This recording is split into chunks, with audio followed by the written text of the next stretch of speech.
आज भी इस वक्त के सुल्तान है ताजुश शरिया, आशिक़े साहिबे कुरान है ताजुश शरिया। आज भी इस वक्त के सुल्तान है ताजुश शरिया।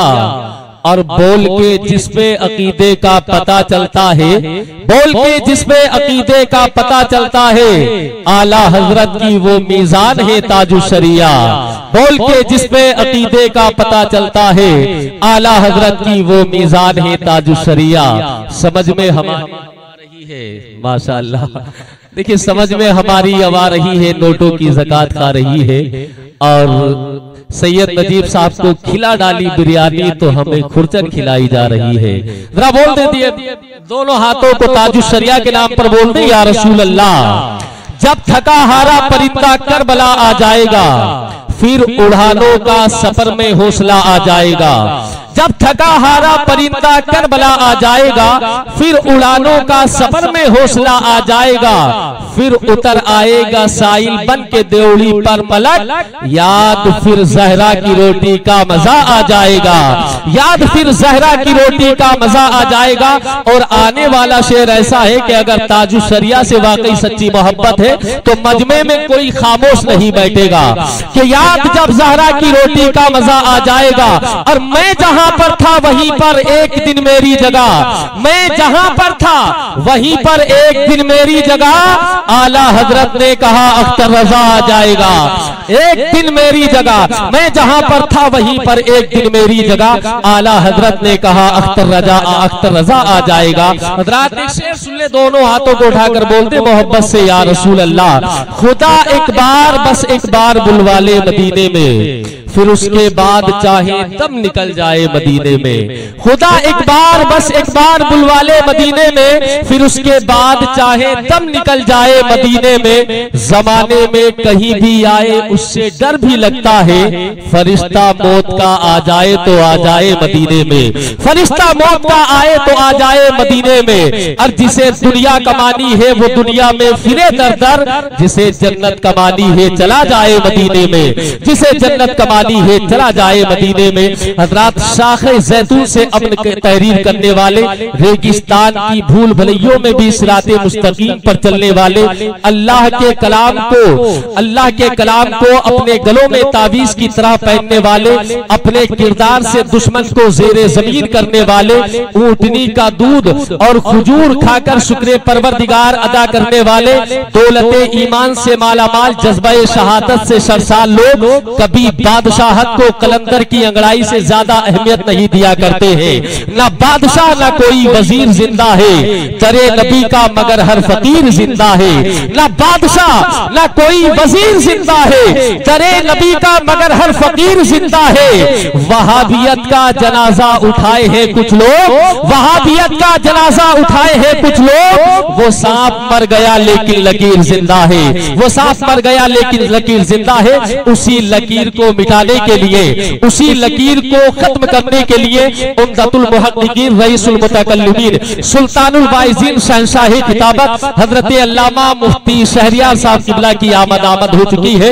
हजरत का खैर मकदम वेलकम नारे तकबीर की सदाओं में दोनों हाथों को उठाकर जिंदा दिली के साथ चल ले इस शेर के साथ कि हदीसे इश्क की रोशन कोई तफसील लिख देंगे, जहां पर हदीसे इश्क की रोशन कोई तफसील लिख देंगे, जबीने कुफ्र पर हम नारे तकबीर लिख देंगे। हमारे जिस्म में हरदम हुसैनी खून रहता है, जहां पर करबला देखेंगे हम सब भी लिख देंगे। दोनों हाथों को उठा ले और इस्लाम का परचम बनाकर हजरत का इस्तेमाल कर ले। नारे तकबीर, नारे रिसालत, जश्न ईद मिलादुन नबी, मसलके आला हजरत, उलमाए अहले सुन्नत, हजरत अल्लामा मुफ्ती शहरियार साहिब किबला, खलीफाए हुजूर ताजुश शरिया।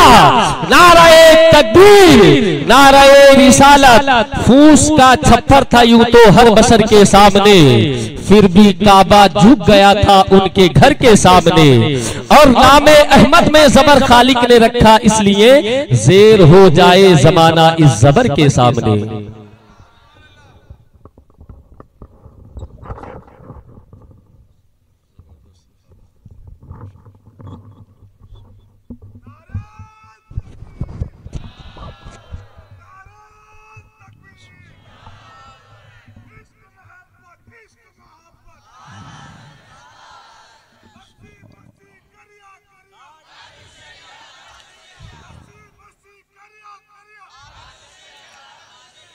काबिल क़द्र उलमाए अहले सुन्नत बिरादरान मिल्लत इस्लामिया, अस्सलामु अलैकुम व रहमतुल्लाहि व बरकातुहू।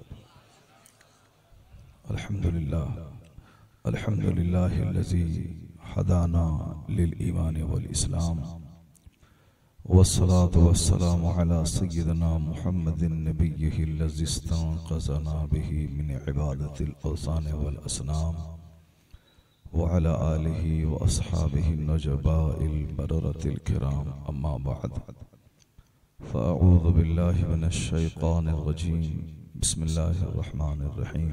इन्ना अअतैनाकल कौसर फसल्लि लिरब्बिका वनहर इन्ना शानिअका हुवल अबतर। सदक़ल्लाहुल अज़ीम व सदक़ रसूलुहुन नबियुल करीम। एक बार मोहब्बत से दुरूद शरीफ पढ़ें। अल्लाहुम्मा सल्लि अला सय्यदना व मौलाना मुहम्मदिन मअदनिल जूद वल करम व आलिहि व बारिक व सल्लिम सलातो व सलामान अलैका या रसूलल्लाह। ज़मीन मुस्कुराती है जब उसकी पीठ पर बैठकर कोई दीवाना नबी को याद करता है, और वह ज़मीन का हिस्सा क़यामत के दिन अल्लाह की बारगाह में गवाही देता है। जहाँ बेशुमार लोग ताड़ी, शराब, जुआ, न जाने किस किस खुराफात में मुब्तला है, वहीं मुट्ठी भर दीवाने बैठकर जागकर अपने खुदा को याद कर रहे हैं। तो इसलिए ज़मीन को गवाह बनाकर अल्लाह रसूल का जिक्र करना चाहिए। बहुत मुबारकबादी के मुस्तहिक हैं मरकज़ी मिलाद कमेटी के सारे मेंबर्स, सारे रिस्पॉन्सिबल लीडर्स, सारे जिम्मेदार कि जगह बदल बदल कर मुस्तफ़ा का जिक्र करवाते हैं। माशाअल्लाह, कभी फलांग में तो कभी साहब गौतम नगर में, कभी धारू गली में, कभी अहमदपुरा में, कभी रसूलपुरा में, न जाने कहाँ कहाँ, ताकि निज़ामाबाद का हर कूचा और हर गली क़यामत के दिन गवाही दे। बहुत खुशनसीब होते हैं वह लोग जो इस तरह की मजलिसों में शिरकत करते हैं। चिराग दिखाने वाला दिखा दिया, अब मुक़द्दर के सिकंदर हैं वह लोग जो उस रोशनी में सफ़र तय करते हैं। चंद दीवाने मुसीबत उठाकर, गालियां सुनकर, दर दर की ठोकरें खाकर, दूसरों की जेब पर नज़र रखकर उनसे ताआवुन लेकर इस तरह की महफिलों का इनेकाद करते हैं। बढ़ते हैं दो चार और हज़ारों का कारवां जमा हो जाता है। सुभान अल्लाह। अल्लाह ताला उस लीडर को, उस रहनुमा को जो हमें इस तरह की महफिलों में आने का मौका अता किया, अल्लाह उन्हें जज़ाए खैर अता फरमाए और उनकी हिम्मत कभी पस्त न होने पाए। मरते दम तक आने वाली नस्लों को एक पैशन दे करके वह दुनिया से चला जाए। मैं आज लगभग 10-12 साल से आपके शहर में आ रहा हूँ। बहुत सारे लोग इंतकाल कर गए, बहुत सारे छोटे छोटे बच्चे जो 5 साल की उम्र के थे आज से 12 साल पहले, आज वो 18 साल का जवान हो गया। और कुछ सिलेक्टेड लोग हैं जो हर महफिल में शरीक होते हैं, और नए नए लोग भी आते हैं मगर वह कम। मगर कुछ लोग ऐसे हैं कि 15 दिन की सारी महफिलों में शिरकत करते हैं। सुभान अल्लाह। उन्हीं दीवानों में एक दीवाना ये भी है। और ये मुकर्रिर अगर कुछ नहीं भी बोलना चाहता है तो ये सुभान अल्लाह कह के बुलवा लेता है उससे। ये दीवाना है, क्योंकि कुछ न कुछ पब्लिक से आवाज आती रहती है तो खतीबों के दिमाग में नई नई बात आती रहती है, और जब बिल्कुल खामोशी रहती है तो वो सोचता है कि मेरी बात साफ सर के ऊपर से गुजर रही है, इसलिए वो असली मजमून भी भूल जाता है खतीब। तो खतीबों को बेदार रखने में इस दीवाने का बड़ा अच्छा रोल है।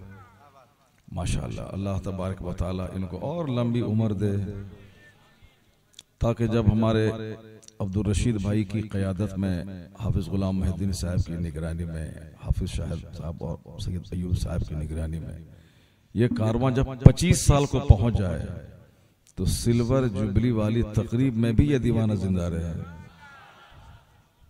अभी ये मेरे ख्याल से ये 10वां या 11वां सालाना इजलास इस नौजवान टीम की निगरानी में है, और जब 25 साला जश्न मनेगा तो अल्हम्दुलिल्लाह मैं तो उम्मीद करूंगा कि 15 नहीं बल्कि उसमें 5 रोज़ा और महफिलों को जोड़ करके 20 रोज़ा महफिल का इनेकाद हो जाए। सुभान अल्लाह सुभान अल्लाह, ताकि जो मोहल्ला छूट रहा है वो मोहल्ला भी शामिल हो जाए। जमींदारों को निजामाबाद याद नहीं रखेगा, बहुत सारे लोग आए चले गए, दारा आए, सिकंदर आए, अकबर आए, बाबर आए। आज जब आप यहां से दिल्ली जाते हैं तो हुमायूं की कब्र नहीं तलाश करते, अकबर की कब्र आप नहीं तलाश करते, जहांगीर की कब्र नहीं तलाश करते हैं, आप कहते हैं कि निजामुद्दीन की कब्र कहां है। निजामुद्दीन की कब्र तलाश करते क्यों? महबूब इलाही को वो तो जी भर के कभी खाया नहीं, उन्होंने तो नफ्स को मार दिया था। माँ भी ऐसी लाजवाब थी जो अपने बेटे को तैयार करने के लिए ट्रेनिंग दिया था। आलिम फाजिल सब बनने के बाद का बेटा किताब पढ़ने के बाद तो सिर्फ सूखा आलिम होता है, अब तो मैं एक गीला आलिम बनना है जो प्रैक्टिकल में इस्लाम को सीख ले।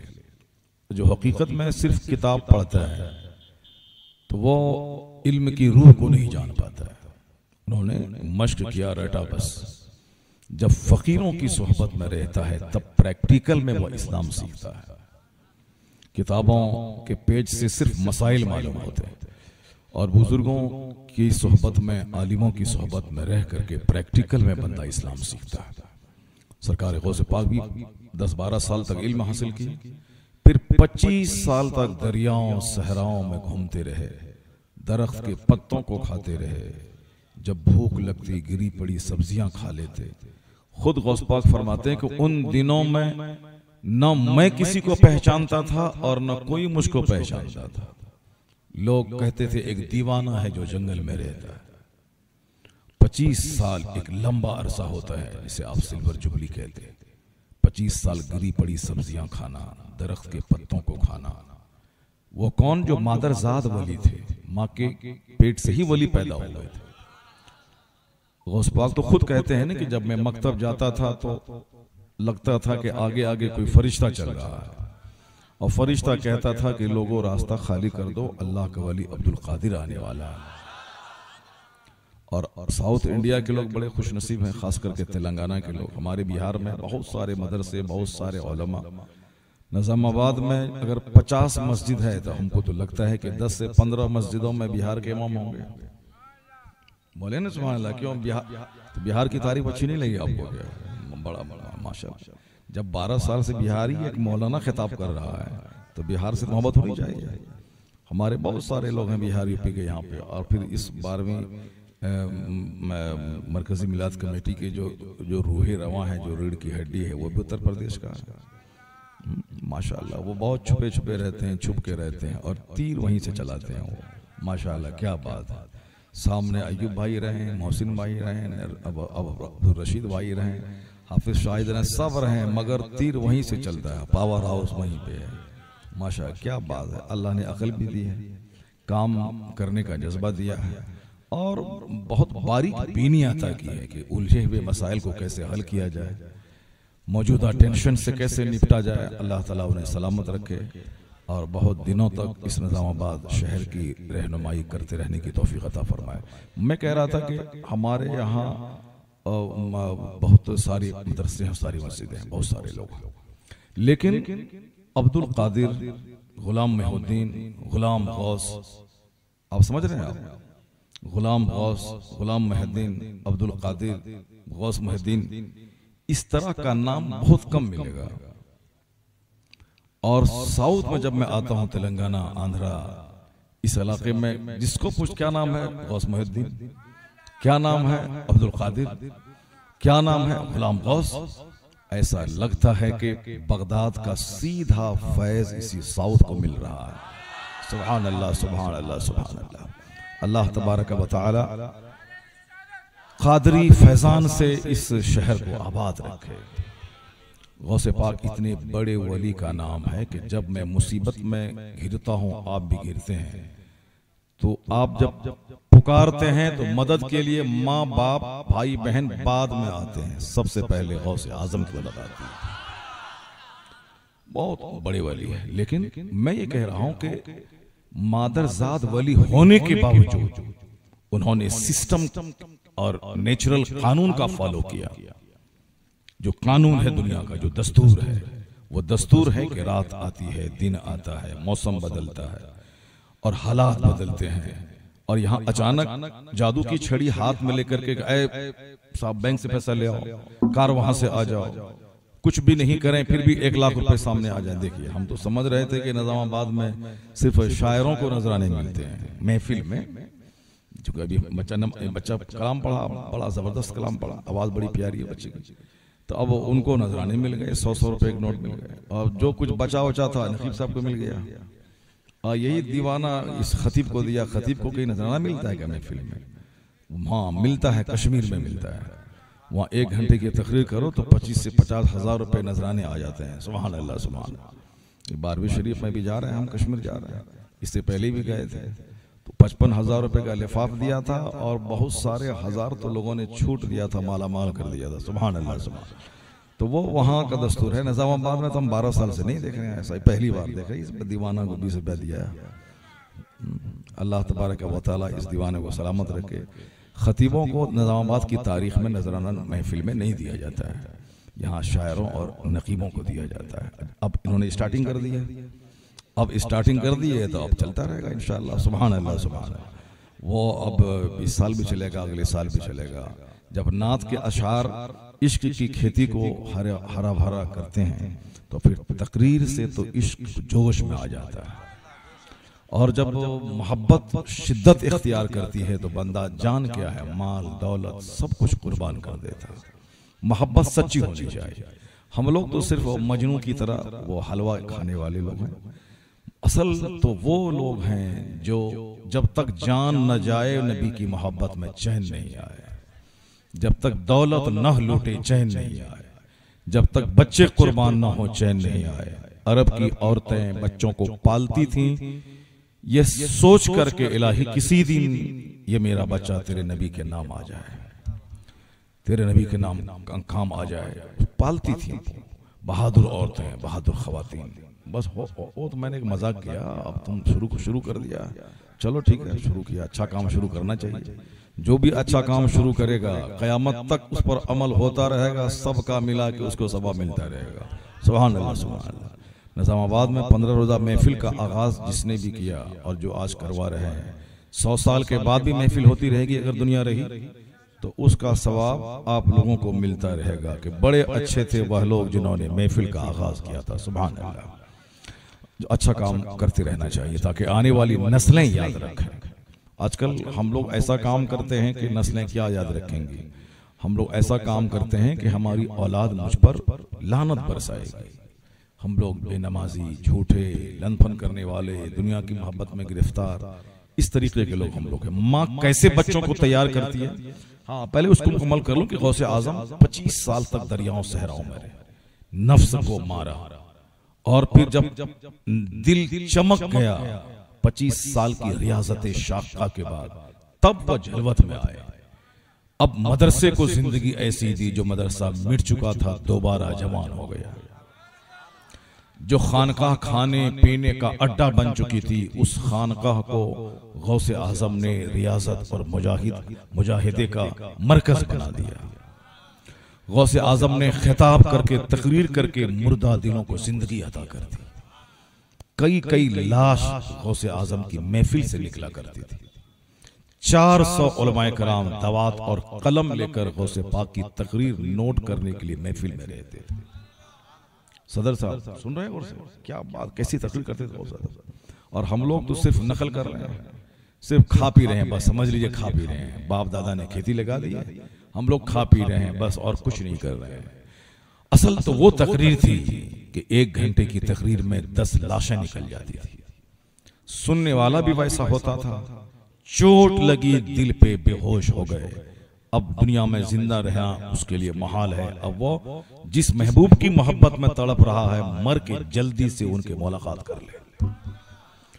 हम लोग मौत को बोझ समझते हैं, अभी नहीं मरे, बच्चा छोटा है, बेटी छोटी है, अभी घर नहीं बनाए, मकान नहीं बनाए, बहुत सारा काम करना बाकी रह गया। सारे लोग मौत से डरते हैं, मगर जो अल्लाह के सच्चे बंदे मुस्तफ़ा के सच्चे आशिक हैं वो जल्दी मरना चाहते हैं। इसलिए मरना चाहते हैं कि जल्दी से मरूं, चूंकि मुस्तफ़ा का दीदार मरने ही पर मौकूफ है। जल्दी से मर जाऊं ताकि कब्र में सरकार दो जहां का दीदार हो जाए। दुनिया में ख्वाब में मुस्तफ़ा का दीदार ये तो बहुत नेक लोगों को मुयस्सर है, जिसकी नमाज 80 साल में एक भी नमाज कज़ा न हुई हो। अल्लाह समद, एक आदमी भी नहीं मिलेगा ऐसा जिसकी नमाज 5 दिन कोई कज़ा न हुई हो, ढूंढने से नहीं मिलेगा। फजर है तो जोहर नहीं, जोहर है तो असर नहीं, असर है तो मगरिब नहीं। ये हम लोग मुसलमान बहुत बड़ी चीज़ है, इंसान कहलाने के लायक नहीं।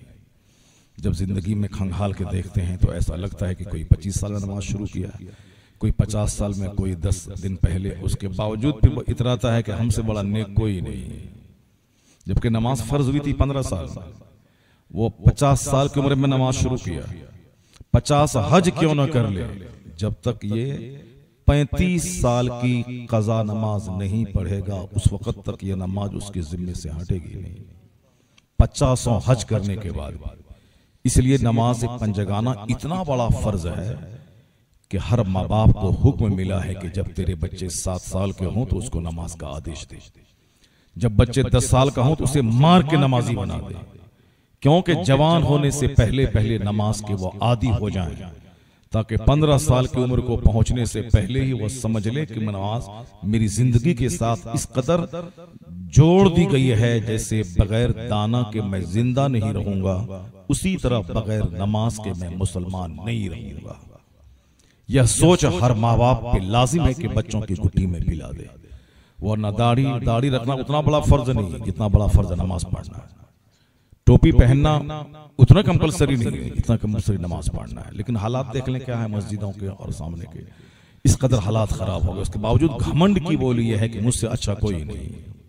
बदतमीज जिसकी नमाजें 10 साल कज़ा होती रही, उसे तो सारी जिंदगी सर उठा के नहीं जीना चाहिए, सारी जिंदगी अपनी खताओं को याद करके रोते रहना चाहिए। अच्छे जाए के बड़बोलेपन से काम लेना कि हमसे बड़ा कोई नहीं है, हमने ये किया, हमने वो किया, कुछ नहीं किया। एक वक्त की नमाज की गिरफ्त अगर अल्लाह कर ले तो 80 बरस तक जहन्नम की आग में जलना पड़ेगा।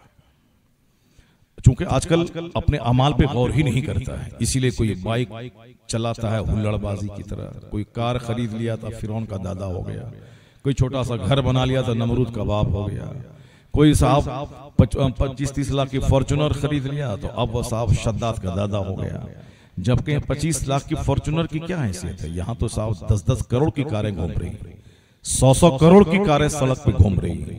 100 करोड़ की कार के सामने छोटी छोटी कार की क्या हैसियत है। एक आदमी के पास 10-10 करोड़ का बंगला मौजूद है। 10 करोड़ तो छोड़िए, 400 करोड़ का बंगला मौजूद है हिंदुस्तान की सरजमीन में। एक पर्सनल अपनी प्रॉपर्टी, गवर्नमेंट की नहीं है। ऐसी ऐसी दौलतें हैं, तो उसके उस मकान का मुकाबला, गाड़ी का मुकाबला हमसे नहीं होगा। मुकाबला अगर आप किराए के घर में रहते हो और इश्क़ रसूल की दौलत है, सच्ची मोहब्बत है, तो तेरे बराबर न कोई मुकेश है, न अडानी है, न कोई जिंदल है, न कोई मित्तल है, न कोई मोदी है, न कोई अमित शाह है, न कोई अमेरिका का जो बाइडन है, कोई नहीं है। सबसे बड़ा धनवान वो है जिसके पास ईमान की दौलत है। अब जब इतनी बड़ी दौलत आपके पास मौजूद है तो अब उस दौलत का तकाजा यही है कि हर वक्त पेशानी सजदे में झुकी रहे। माबूद तेरा करोड़ों एहसान कि तूने मुझे अडानी अंबानी नहीं बनाया, तूने मुझे मुस्तफा का वफादार गुलाम बनाया। मैं नहीं चाहता कि मैं अडानी बन जाऊं और खरबों साल जहन्नम की आग में जलता रहूं। नहीं, मैं ये चाहता हूं कि किराए के घर में रहूं, फुटपाथ पे सो। 100 साल 1 मिनट है, ये तो गुजर ही जाएंगे। असल इज्जत वहां की है जहां का एक दिन 50,000 साल के बराबर है। इसलिए ईमान की दौलत अगर है तो उसको तो माल के लिए कभी नहीं रोना चाहिए, कभी नहीं रोना चाहिए कि मेरे पास घर नहीं, मेरे पास कारोबार नहीं, मेरे पास गाड़ी नहीं, मेरे पास बाइक नहीं। तुम ईमान को नहीं जानते हो। अगर ईमान का महत्व जान लो तो हर वक्त जबान पे यही चर्चा रहेगा, इतनी बड़ी नेमतें अल्लाह की मेरे साथ हैं कि जिसका शुक्र मैं आग पे सजदा करके भी अदा नहीं कर सकता। यह सोच जब दिमाग में बैठ जाएगी तो दुनिया का सारा गम हल्का हो जाएगा। किराए के घर में भी आप मस्त रहेंगे, आप चप्पल टूटी रहेगी तो भी बोलेंगे मुझसे बड़ा बादशाह कोई नहीं है, क्योंकि ईमान सबसे बड़ी दौलत अल्लाह ने मुझको दे दी। अब इसके सामने कोई दौलत ही नहीं है, तो आज रोना इसीलिए है कि ईमान की दौलत की अहमियत बंदा नहीं जानता, इसीलिए बंदा रोता है। कारोबार नहीं चला तो रोता है, बेटी की शादी में देरी हुई तो रोता है, बेटे को नौकरी नहीं मिली तो रोता है। रो, घर के लिए रो, बेटा के लिए रो, बेटी के लिए रो, मकान के लिए रो, रोते रहोगे सब दिन, क्योंकि मकान की मकान की कोई मुकाबला ही नहीं है। तेरे पास एक घर है, इसी शहर में एक आदमी के पास 10 घर है। तेरे पास एक साहब कार है, एक आदमी के पास 50 कार मौजूद है। मुकाबला कर पाएगा तुम मकान का? मुकाबला कर पाएगा तुम गाड़ी और छकड़े का? नहीं कर पाएगा मुकाबला। एक दौलत है ईमान की, तकवा उसके साथ मिला लो तो तुझसे बड़ा धनवान कोई नहीं है। कद अफलहल मुमिनून, अल्लाह फरमाता है कि मोमिन कामयाब हो गया। जो अल्लज़ीना फी सलातिहिम खाशिऊन, जो नमाज में गिड़गिड़ाता है, अपनी शर्मगाहों की हिफाजत करता है, जो घमंड और गुरूर से बचता है, जो अपने माल की ज़कात निकालता है, वो मोमिन कामयाब है। अल्लाह फरमाता है कामयाब है वो, उलाइका हुमुल मुफ्लिहून, यही लोग कामयाब है। कौन? जिसके पास ईमान और तकवा की दौलत है। ईमान की दौलत को पुख्ता और जवान रखने के लिए उसके लिए जरूरी है कि रोजाना आदमी किताबों का मुताला करे, रोजाना आदमी आलिमों की सोहबत में रहे, रोजाना दीनदारों की सोहबत में रहे, तब उससे इश्क की खेती हरी रहती, ईमान स्ट्रांग रहता है। वरना ऐसा नहीं कि एक बार ईमान घर में ले आया, सीने में ले आया, तो मरते दम तक सलामत रहेगा। नहीं नहीं नहीं, ये दौलत तो 1 मिनट में खत्म हो जाएगी। जैसे कोई बोला कि नमाज पढ़ना जरूरी नहीं है, ईमान खत्म बीवी खत्म, ईमान खत्म निकाह खत्म। ईमान है तो निकाह है, ईमान जहां लुटा निकाह खत्म, निकाह खत्म, बीवी अब अजनबी औरत हो गई। अब जितनी बार उससे जाएगा वो ज़िना खालिस, जितने बच्चे पैदा हुए सब वलदुल ज़िना वलदुल हराम। इसलिए मोमिन को सोच समझ के बोलना चाहिए कि वो मैं क्या बोल रहा हूँ। बोला कोई रोजा वो रखे जिसके पास खाने पीने का सामान नहीं है, काफिर, इस्लाम से खारिज, क्योंकि फर्जियत का इनकार करने से बंदा इस खारिज हो जाता है। कुछ लोग कहते हैं काफिर काफिर नहीं कहना चाहिए, बदतमीज कहीं का काफिर काफिर क्यों नहीं कहना चाहिए? जो काफिर है काफिर बोला जाएगा, जो मोमिन है उसको मोमिन बोला जाएगा। जिस दिन वो काफिर कलमा पढ़ के मुसलमान बन गया, उस दिन हमारा भाई मुसलमान कहलाएगा। और जिस दिन ये मुसलमान काफिर के साथ हो गया, अब काफिर हो जाएगा। आज मुसलमान है, कल काफिर हो जाएगा। नहीं सुना आपने आजमगढ़ की एक लड़की अभी 1 महीना पहले एक काफिर के साथ मंदिर में शादी रचा? सुना अपना मुसलमान की बेटी। और जलसे से चिढ़ो और बोलो जलसा कराने से क्या होता है, तकरीर कराने से क्या होता है, मौलाना को बुलाने से क्या होता है, मौलाना आएगा बोलेगा टका लेगा चला जाएगा, इससे क्या था? और बोलो ये तो एहसान इस उलमा का है। दूसरों के यहाँ शराब ज़िना, वहां तो एक लड़की आती है, चारों भाई मिलके उसका इस्तेमाल करता है। ऐसे भी लोग दुनिया में मौजूद हैं कि शादी करेगा, चारों तो 4 बीवी होगी, सबके बच्चे होंगे, लफड़ा खड़ा होगा, एक आदमी कर लो और चारों उससे काम चलाओ। यानी शराब पानी की तरह लोग पीते हैं। ज़िनाकारी अपनी भाभी से और साहब किस से, इस कदर ज़िना का माहौल। अब जब ज़िना करने के लिए जब कोर्ट की तरफ से फैसला हो रहा है कि ज़िना करने का हमल अगर किसी को हो, अब वो अपनी मर्जी से अगर वो एबॉर्शन करवाती है तो उसको अपराध नहीं बोला जाएगा। बताइए, इस तरह के कानून जज दे रहे हैं। अभी 2-4 दिन पहले की बात है।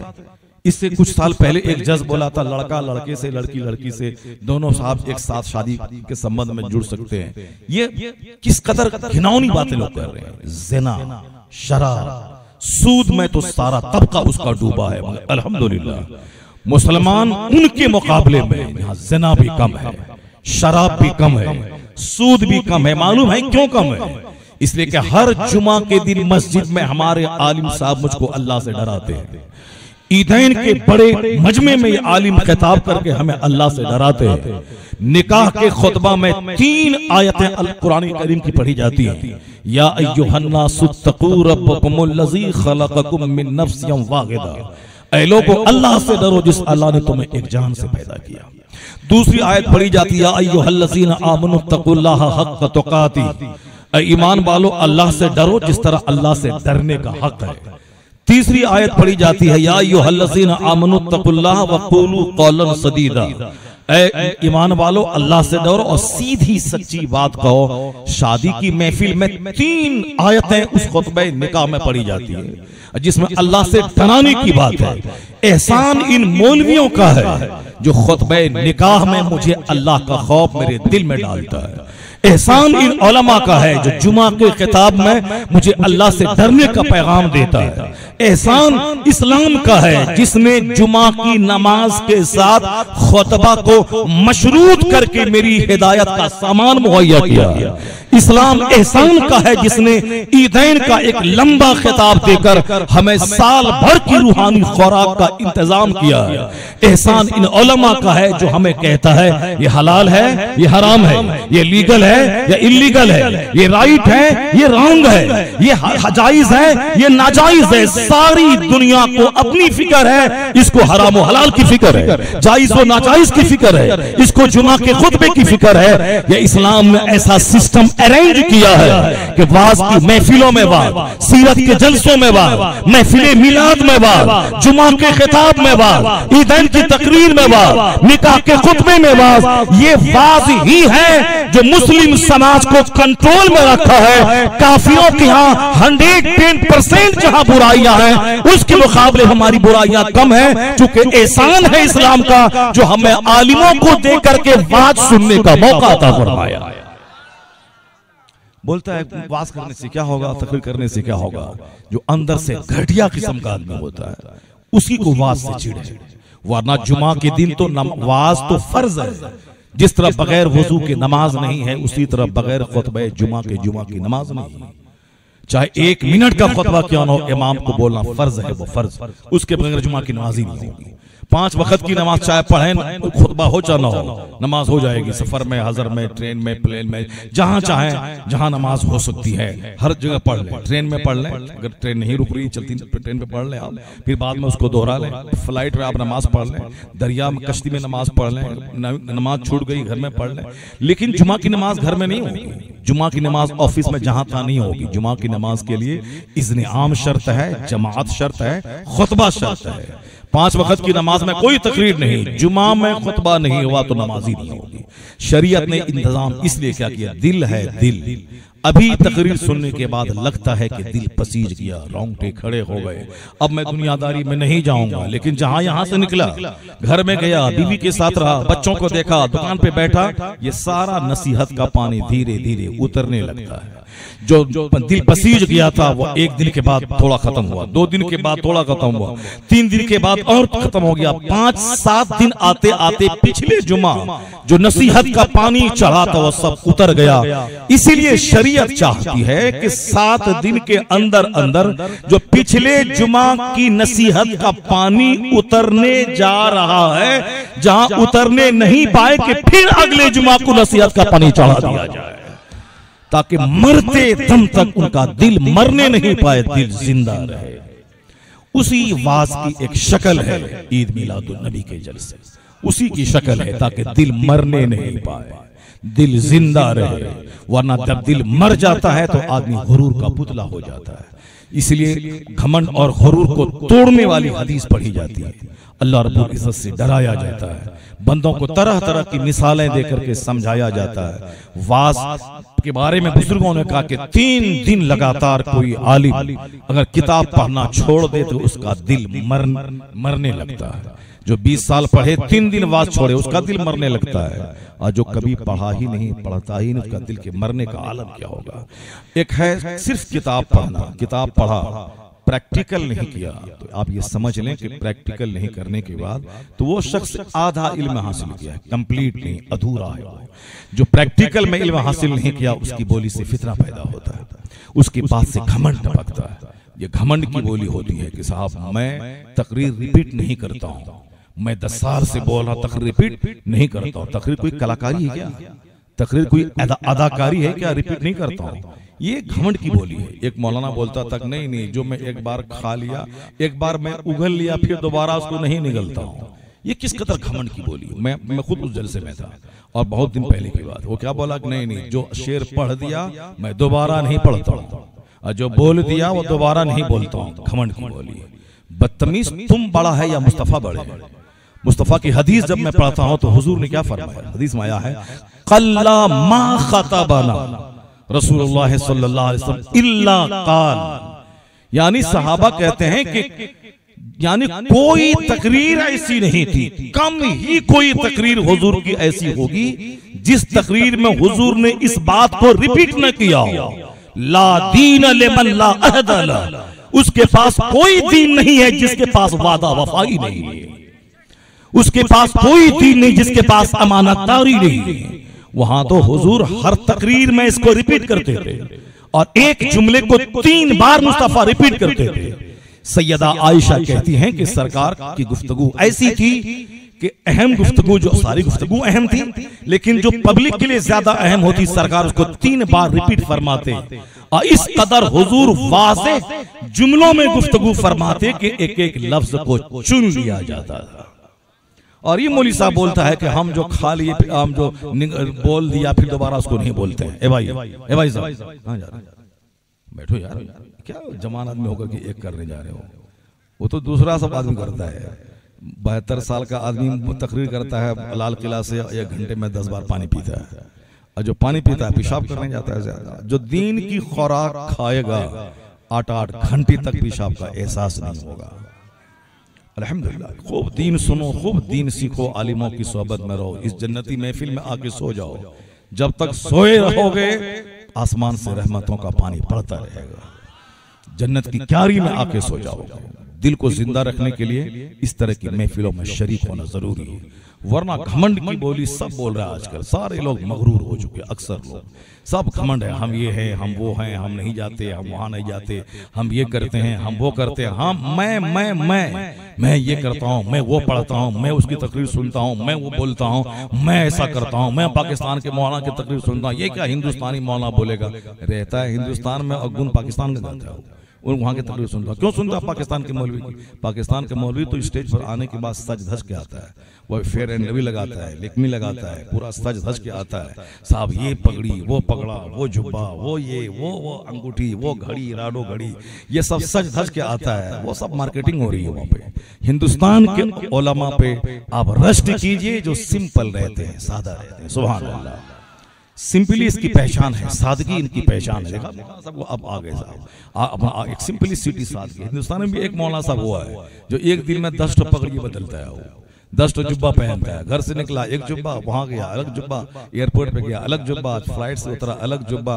वो बोलता है कि गौसे पाक ने कीमती लिबास पहना है। मैं कह रहा अच्छा, गौसे पाक ने कीमती लिबास पहना है? गौसे पाक तो 25 साल तक दरख्तों के पत्तों को खा के जंगल में रहा है। तो तुम भी तो पहले पत्ता खाओ, तब उसके बाद गौसे पाक के लिबास पहनना। पत्ता छोड़ दिया, लिबास ले लिया।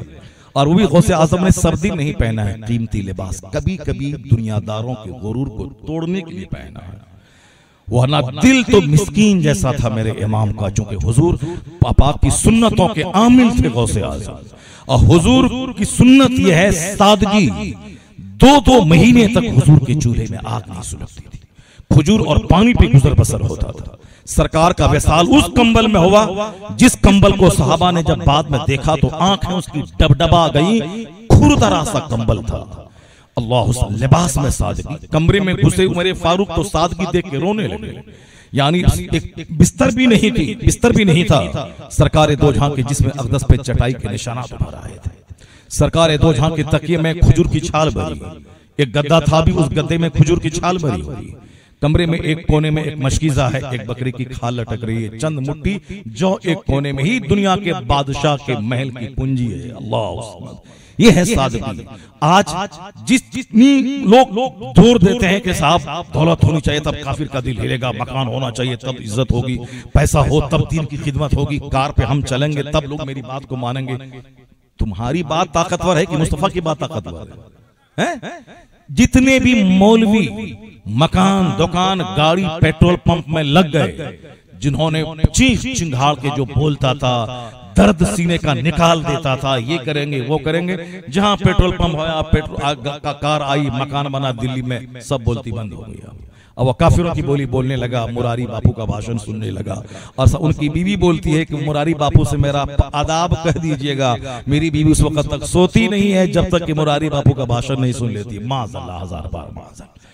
इसलिए गुर्बत में, सादगी में जितना आदमी को जोश रहता है उतना पेचीदगी में नहीं रहता।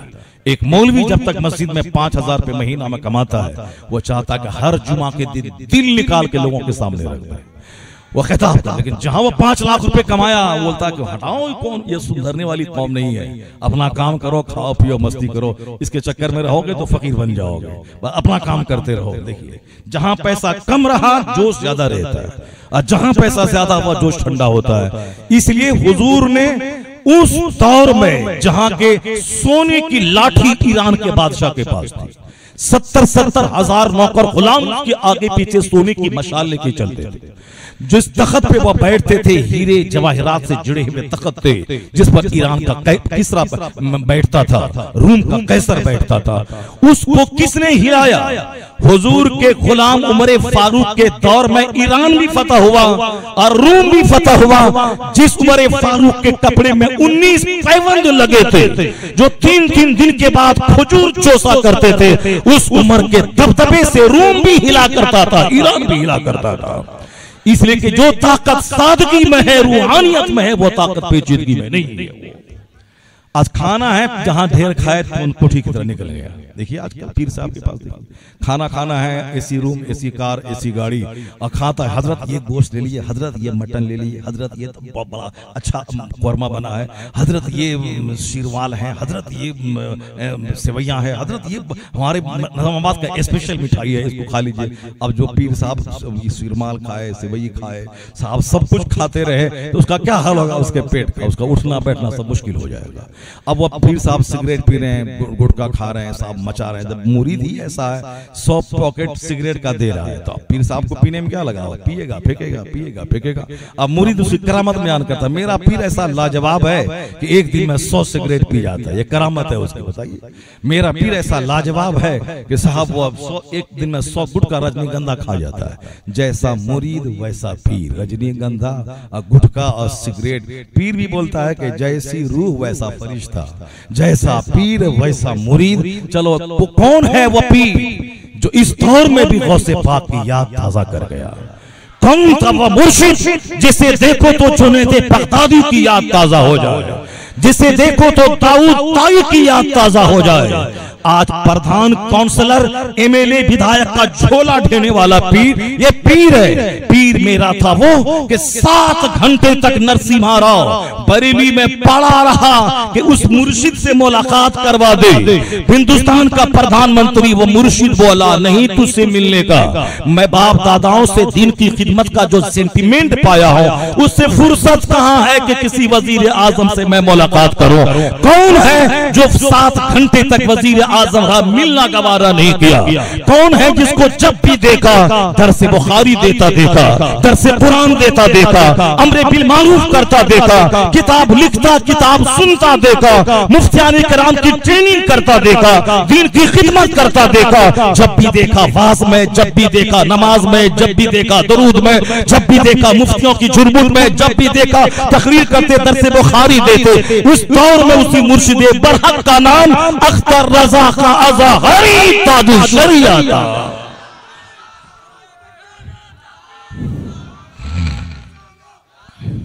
गाली देने वाला बुरा कहने वाला बुरा कहता है, ये आला हजरत कौन है, ये पैठान कौन है, ये कौन है, वो कौन है, तुम नहीं जानता है कौन है। तुम्हारी नजर सिर्फ नजराने पे, सिर्फ मुरीदों की जेब पर, सिर्फ उनके पैसे पे। ये एहसान मान आला हजरत का कि आज हिंदुस्तान में 12 वफात कोई नहीं बोलता है, ईद मिलादुन नबी सब लोग बोलते हैं। ईद मिलादुन नबी, तुम रमेश बोलता है कि आज स्कूल बंद है, ईद मिलादुन नबी की छुट्टी है। उमेश बोलता है कि बैंक बंद है, ईद मिलादुन नबी की छुट्टी है। आसा विलियम बोलता है कि कचहरी बंद है, ईद मिलादुन नबी की छुट्टी है। तुमने भी सुना कि 12 वफात का कल्चर था। निजामाबाद में 50 साल पहले चंद बच्चे जुलूस में निकलते थे, लेकिन आज लाखों की तादाद में लोग निकलते हैं। बिहार का हर देहात, हर शहर करोड़ों की तादाद में लोग जुलूस में निकलते हैं। उत्तर प्रदेश में जहां वो पंडित जी बैठा है, जहां भोगता रहता है, ये मदरसा वो करेंगे वो करेंगे, कुछ नहीं करेगा तुम।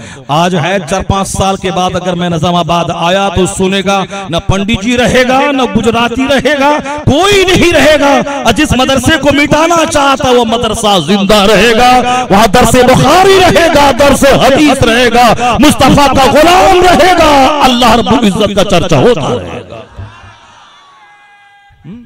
अल्लाह है, अल्लाह है, ऐसा नहीं कि अल्लाह नहीं है। जब भेड़ बकरी छुछंदर बंदर सबके सामने सर टेकने वाला चेहरा देखो तो नफरत होती है। ये चला है पाकीज़ा इस्लाम मिटाने।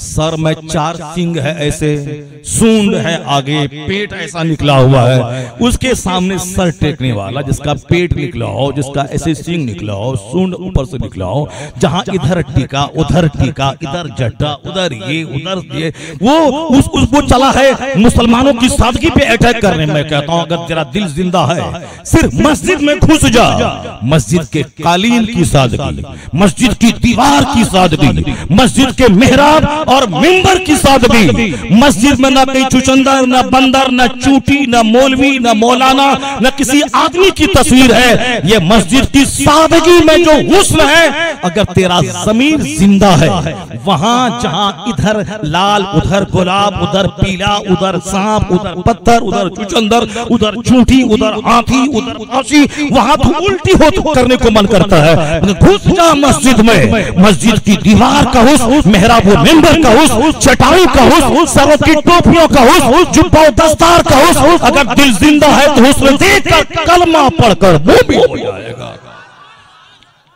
जो सर से लेके पांव तक गंदगी में डूबा है, जिसको देखो तो साफ उल्टी कह हो जाए। ये चला है मदरसा मिटाने, ये चला है मस्जिद मिटाने, नहीं मिटा पाएगा। अभी फौज तेरे पास है, हाथ तेरे पास में ताकत है, नचाना गाना ये करना, केस करवा देना, जज को खरीद लेना, फैसला करवा लेना, कब्जा कर लेना। कब तक करेगा ये ड्रामा, कब तक करेगा तमाशा?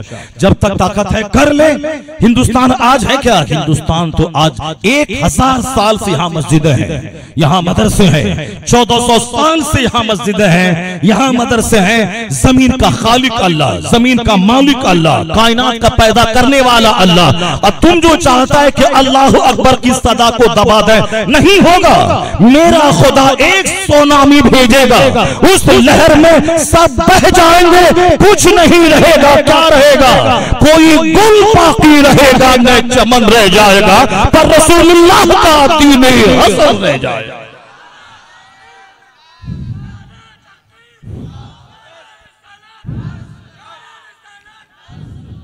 ए मोमिन, तेरा कोई कुछ नहीं बिगाड़ पाएगा। तुम बहुत ताकतवर है, क्योंकि एक खुदा के सामने सर झुका था। तुम्हारा रहबर और रहनुमा पैगंबर आज़म अलैहिस्सलाम है, जिनके जोड़ का कोई रहबर नहीं, कोई रहनुमा नहीं, उनके कद का कोई लीडर दुनिया में पैदा नहीं हुआ। ये कलवा क्या जाने गया तेलंगाना का कलवा, ये अपना चेहरा देखे आईने में तो उनको अपनी औकात समझ में आ जाएगी। जिसका चेहरा ऐसा हो जैसे कि कोई साहब हांडी में कालिक हो, ये चला है उस गोरों के सरदार पे उंगली उठाने। कभी तुमने पढ़ा उस सरदार को? नहीं पढ़ा। अगर पढ़ लेते तो इस तरह का गंदा जुमला कभी जबान से नहीं निकालते। अभी जेल में बंद है वो कलवा। उस कलवे ने मुस्तफा जान रहमत पे रेप का इल्जाम लगाया था। माज़अल्लाह, हजार हजार माज़अल्लाह। इन कुत्तों ने सिर्फ नफरत की खेती की है, सिर्फ नफरत फैलाया है, सिर्फ नफरत की खेती करके हिंदुस्तान का हमेशा का बादशाह बनना चाहता है, नहीं बन पाएगा। 50 साल चंद महीने पूरे भारत का बादशाह रहा है वो, जिसकी तहज्जुद की नमाज कज़ा नहीं होगी, जो नमाज पंजगाना पाबंदी से सफर में हजर में पढ़ा, जो 6 महीने में कुरान पाक को हिफ्ज़ किया, जिन्होंने पूरे हिंदुस्तान के सिर्फ साउथ में 30 साल का लंबा अरसा गुजारा है, एक नमाज कज़ा नहीं हुई, जिसके दौर में बुजुर्गान दीन सहाबे कराम के दौर की याद दिला दी है। वो जो खजाने, हिंदुस्तान के खजाने का एक पैसा अपने बदर में इस्तेमाल नहीं किया है, जिन्होंने चंद पैसे कुरान पाक की किताबत करके जमा किया था ताकि मेरी कब्र खोदने में हिंदुस्तान के खजाने का इस्तेमाल न हो, कफन दफन में मेरी अपनी मेहनत का पैसा हो। इतने बड़े सिंपल, इतने बड़े सादा, इतने बड़े बावकार, इतने बड़े बारौब, इतने बड़े दीनदार वली कामिल अपने दौर का मुजद्दिद था। कौन? आलमगीर औरंगजेब रहमतुल्लाह अलैह, जिन्होंने हिंदुस्तान में शान से शासन किया है। बता दे कोई तारीख के 50 साल तो बहुत दूर की बात है। अभी तो 10 साल में मगरूर हो गए, 5 साल में मगरूर हो गए, 8 साल मगरूर हो गए। हम इतना दिन तक रहेंगे कोई हिला नहीं पाएगा। एक छोटा सा झोंका तेरे वजूद को हिला देगा। अल्लाह रब्बुल इज्जत देखता है बंदों को, बंदों की शरारत को, बंदों के पाप को, बंदों के गुनाह को अल्लाह छूट देता है। 10 साल, 20 साल, 25 साल, 50 साल, 50 साल एक सेकंड है अल्लाह के नजदीक। अल्लाह की इसी जमीन पे नमरूद नामी एक बादशाह था, जिन्होंने लोगों से सजदा करवाया था, जिन्होंने पैगंबर इब्राहिम को आग में डाल दिया था। जिन आग से सही सालिम निकले तो उसको तो कलमा पढ़ना चाहिए, लेकिन जिद में आके उनको इराक से बाहर निकाल दिया। ये सारा जुल्म सहा जनाब इब्राहिम ने, और नमरूद का गुरूर बढ़ता चला गया। ऐसा नहीं कि आज गुनाह किया आज ही धसा दिया जाए, नहीं है। कुदरत का नेचर कानून ये नहीं है। कानून कुदरत है कि मोहलत देता है, ढील देता है। सनस कद्र जो हम उनको ढील देते हैं, दूर से घेरते हैं। 100 साल, 400 साल भी अल्लाह के नजदीक कुछ नहीं है। अल्लाह ने फिरौन जैसे खुदाई का दावा करने वाले मगरूर काफिर को 400 साल की छूट दी थी। वो लड़कों को कत्ल करता था, लड़कियों को जिंदा छोड़ता था, ताकि कोई लड़का जिंदा ना रहे कि मेरी हुकूमत का मुखालिफ पैदा हो जाए। उनको उनके नजूमी ने कहा था कि एक लड़का पैदा होगा जो तेरी हुकूमत की बुनियाद हिला देगा। उन्होंने गुस्से में सारे लड़कों को कत्ल करना शुरू कर दिया। ना कोई लड़का बचेगा, ना मेरा मुखालिफ पैदा होगा। वह करता रहा, उसे क्या खबर कि जो उसकी हुकूमत की बुनियाद हिलाएगा वो उसी के घर में परवरिश पा रहा, उसी के घर में रह रहा, उसके गोद में रह रहा है, और फिर उसके मौका मिलने पर चेहरे पे जोरदार तमाचा भी मार रहा है। बचपन ही में गोद में रहने के बाद क्या खबर थी कि आगे जाके फिरौन की बुनियाद वो हिला देगा। अल्लाह ने तैयार किया जनाबे मूसा को फिरौन के मुकाबले में। 400 साल के बाद जब शरारत बढ़ी फिरौन की, तो अल्लाह ने पानी में डुबा के उनके निशानात को मिटा दिया। इसलिए ए मोमिन, चेहरा तू मायूस मत कर, गमज़दा मत हो जा, और डरो खौफ मत कर।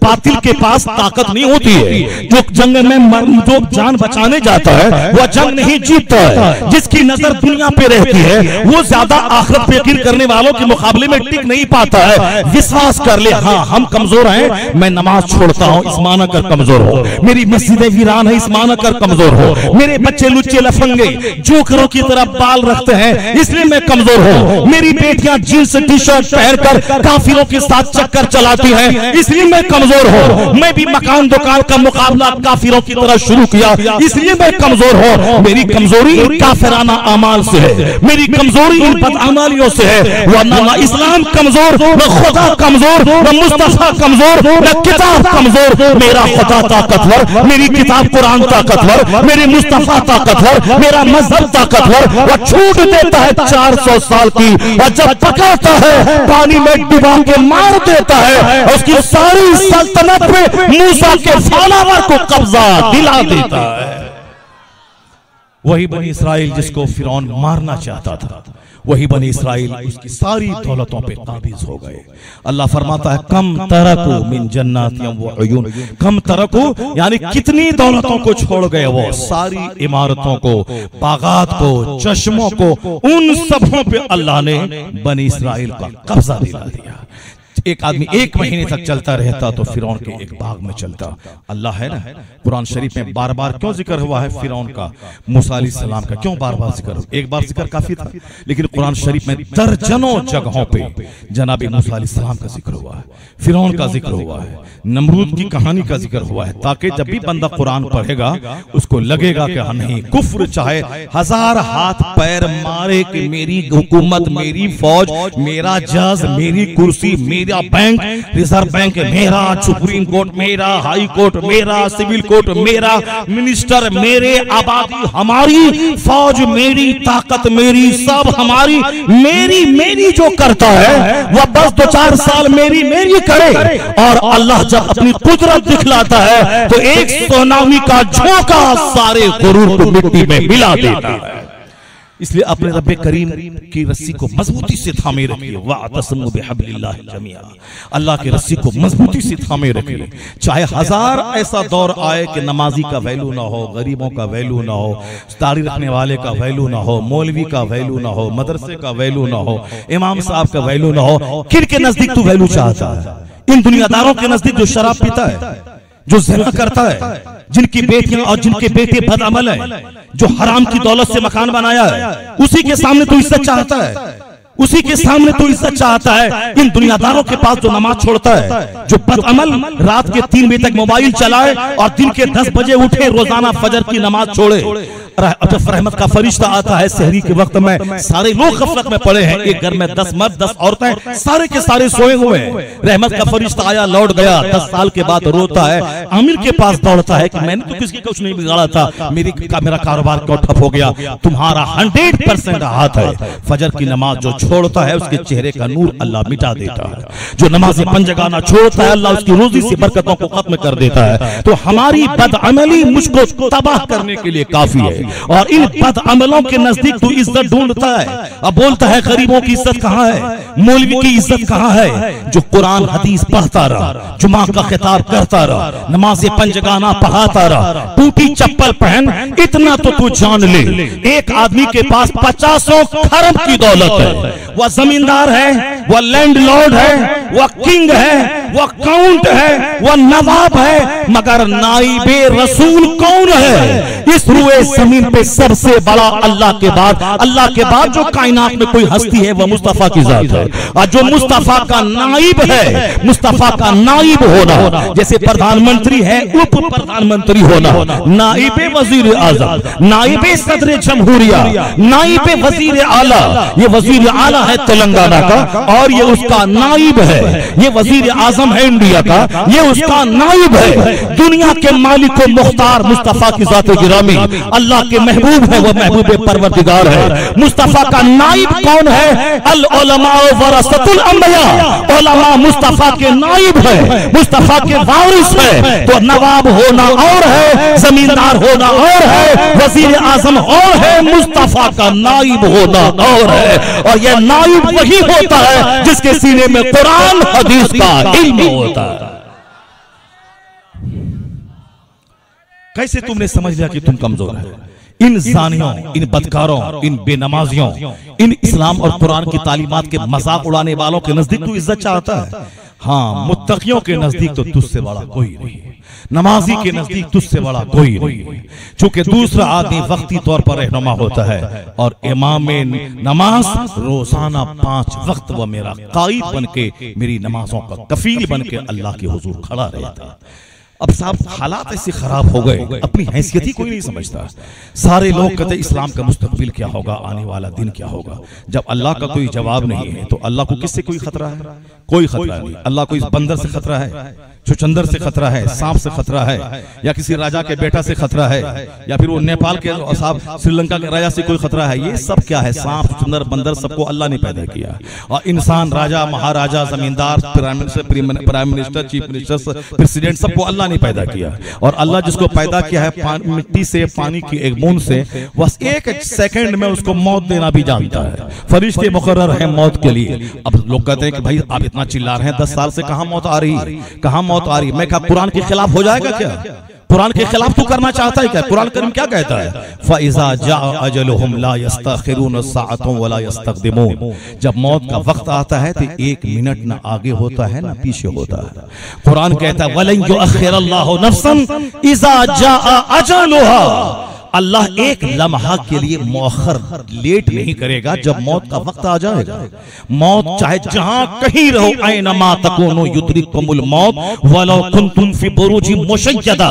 Everywhere you can want to live, जहां तू चाहता है रहना रहो, जहां भी रहोगे डेथ आके रहेगी और तुम्हें दबोच के रहेगी, चाहे स्ट्रॉन्ग कैसल में क्यों ना रहो, मजबूत किले में क्यों ना बंद रहो, मौत आके रहेगी। तो मौत वक्त पे आके रहेगी, चाहे 1000 आर्मी फौज डॉक्टर रहे, एम्स रहे, चाहे अमेरिका के हॉस्पिटल का डॉक्टर है, सब रहेगा, मौत आके रहेगी। चाहे वो पार्लियामेंट में रहे, वहां मौत पहुंच के रहेगी, चाहे वो असेंबली हाउस में रहे, वहां मौत आके रहेगी, चाहे वो भाषण दे, वहां मौत आके रहेगी। तो 1 मिनट पहले मौत नहीं आ सकती है, ना उसके बाद में आ सकती है। जब ये कुरान ने कह दिया, तो फिर जब उस पंडित जी का वक्त आएगा तब वो मरेगा। तुम आज ही मरने के बारे में क्यों सोच रहा है? जब वक्त आएगा सब फना हो जाएगा, कुछ नहीं रहेगा। क्या रहेगा? अल्लाह का जिक्र रहेगा, मुस्तफा का जिक्र। कुरान पढ़ता ही नहीं है, बोलता कहां मर रहा है, कहां जा रहा है, कहां खत्म हो रहा है, कहां गुरु टूट रहा है, क्यों सी टूटेगा? हर चीज का एक वक्त मुतय्यन है, वक्त पे ही सब कुछ होके रहेगा। तुम मरेगा कल, तुम अपने बारे में सोचो, इस्लाम के बारे में मत सोचो। हम लोग चूंकि इस्लाम पढ़ते ही नहीं है, सरकारें दो जहां को नहीं पढ़ती है, हिंदुस्तान के लुच्चे लफंगे ये 2-4 जिन्होंने माहौल खराब किया है, ये क्या जाने मुस्तफा क्या है, कौन है मुस्तफा, इसे क्या खबर। अगर हम गैर मुस्लिम की ही बात करें तो इसी दुनिया का एक गैर मुस्लिम जो सबसे बड़ा पढ़ा लिखा, जिनकी निगाहों में विश्व इतिहास मौजूद है, जिन्होंने दुनिया की हिस्ट्री को आंखों की पुतलियों में समेट लिया, जो इन जैसे टी राजा और जिंदल और नुपुर शर्मा जैसी करोड़ों लोग उनके कदमों की धूल के बराबर नहीं है। इतना बड़ा पढ़ा लिखा आदमी डॉक्टर माइकल हार्ट अमेरिका का, ये 2-4 लुच्चे लफंगे नबी को गाली देकर रोटी खाना चाहते हैं, नबी को गाली देकर हुकूमत में कोई जगह चाहते हैं, नबी की तौहीन करके अपने लोगों का हीरो बनना चाहते हैं, निगेटिव पॉलिटिक्स करना चाहते हैं। ये इसकी क्या औकात है, क्या हैसियत है? डॉक्टर माइकल हार्ट अमेरिका का सबसे बड़ा एडवोकेट, अमेरिका का सबसे बड़ा रिसर्चर, वहां का सबसे बड़ा मुहक्किक, वहां का सबसे बड़ा माहिर तालीम था वो। उन्होंने डिसीजन लिया, फैसला किया, हर आदमी की जिंदगी में किसी न किसी काम टारगेट, कोई काम उसके टारगेट में होता है, ये करके दिखलाना है। उन्होंने ठान लिया कि मुझको दुनिया के सारे महान लोगों की जिंदगी का मुताला करना है, उन करोड़ों में से 100 को छांटना है, 100 में उसकी रैंकिंग करनी है, उसके हुस्नो जमाल, उसका किरदार, उसका कैरेक्टर, पॉलिटिकल खिदमात, मजहबी खिदमात, जिससे करोड़ों आदमी मुतासिर और प्रभावित हो, उसमें से कौन सबसे ज्यादा रुए जमीन का सबसे महानतम इंसान होगा। मैं अकीदत की रोशनी में नहीं, मोहब्बत की रोशनी में नहीं, गैर जानिबदार होकर, तटस्थ होकर, यानी कोई जिम्मेदारी नहीं कि मैं साउथ में पैदा हुआ हूं तो साउथ के लोगों की हमदर्दी हो, नॉर्थ में पैदा हुआ हो तो वहां के लोगों की हमदर्दी हो, अमेरिका में पैदा हुआ हो तो अमेरिका का कोई वैज्ञानिक वो उसको अव्वल नंबर पे लाओ। कहा नहीं नहीं, पूरी हुई जमीन का इंसानी इतिहास, ह्यूमन हिस्ट्री को उन्होंने आंख की पुतलियों में समेट लिया, और समेटने के बाद उन्होंने जब हकाइक की बुनियाद पर छांटना चाहा कि कौन है दुनिया के हर मुल्क में, हर क्रीड में, हर नेशन में, हर लोकेलिटीज में जिनकी तालीमात आम हो, बहुत सारे लोग हैं मजहबी हीरो है, पॉलिटिकल जीरो है, बहुत सारे लोग हैं पॉलिटिक्स के हीरो है मगर मजहबी तौर पर जीरो है, बहुत सारे लोग हैं एक मुल्क के हीरो है और दूसरे मुल्क में जीरो है। एक ऐसा शख्स जो पूरी दुनिया में मजहबी तौर पर भी असर अंदाज हो, सियासी तौर पर भी असर अंदाज हो, जिनकी तालीमात को हर आदमी दिल से कबूल करे, तालीमात में वह दम हो कि 100 साल नहीं बल्कि हजारों साल के बाद भी उसकी तालीमात का दमखम, उसका वजन मौजूद रहे। मैं इस कसौटी पे दुनिया का महान आदमी उसका मैं सिलेक्शन करूंगा। उन्होंने अपने आप को कैद कर दिया लाइब्रेरी में, दुनिया भर की किताबों को जमा करके पढ़ना शुरू किया। लोग आपस में बात करने लगे, इतना बड़ा शिक्षाविद, माहिर तालीम, एजुकेशनिस्ट, ये जो बोलेगा वो सच बोलेगा। हो सकता है न्यूटन जो फादर ऑफ साइंस है उसका नाम अव्वल नंबर पे ये लाएगा। कोई कहता था नहीं नहीं ये क्रिश्चियन है, जनाब ईसा का नाम दुनिया का सबसे कामयाब तरीन इंसान की सूची में अव्वल नंबर पे वो देगा। मोहब्बत भी कोई चीज है, अकीदत भी कोई चीज है, मजहब भी कोई चीज है, वो देगा। कोई कहता था नहीं नहीं वो एडवोकेट, लायर, पॉलिटिशियन है, इब्राहिम लिंकन का नाम अव्वल नंबर पे देगा। जितने मुंह उतनी बातें। लेकिन 10 साल की मेहनतों के बाद जब किताब द 100 परे से छप के बाहर आई तो दुनिया हैरत ज़दा रह गई, ना वहां गुलू है, ना वहां मोहब्बत है, ना अकीदत है, सिर्फ हकीकत है, सिर्फ फैक्ट है और सच्चाई है। अगर ये अंधा उनकी किताब पढ़ लेता, ये बंदरिया उनकी किताब पढ़ लेती तो मुस्तफा की शान में बकवास नहीं करती, उनकी शान में गुस्ताखी नहीं करती। दुनिया का एक बहुत बड़ा पढ़ा लिखा क्रिश्चियन, उसने अपनी सारी एनर्जी निचोड़ कर उन्होंने जो मुताला करके द 100 नामी किताब में अपना मुताला रखा, उस किताब में 100 आदमी को दुनिया भर में छाटा, उसमें अव्वल नंबर पे न न्यूटन का नाम रखा,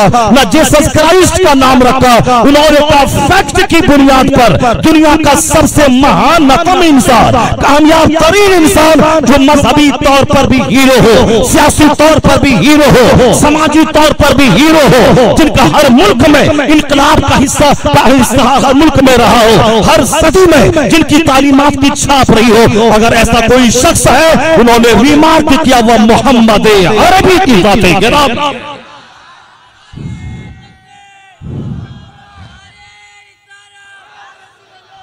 He was the only man in history who was supremely successful on both levels, religious and secular. क्या कहा डॉक्टर माइकल हार्ट ने?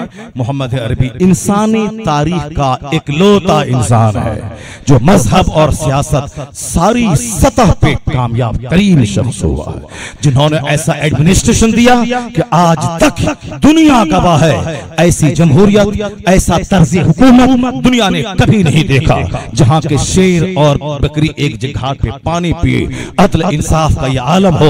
तो शराबी था, शराब एक एक बूंद से नफरत करने लगा।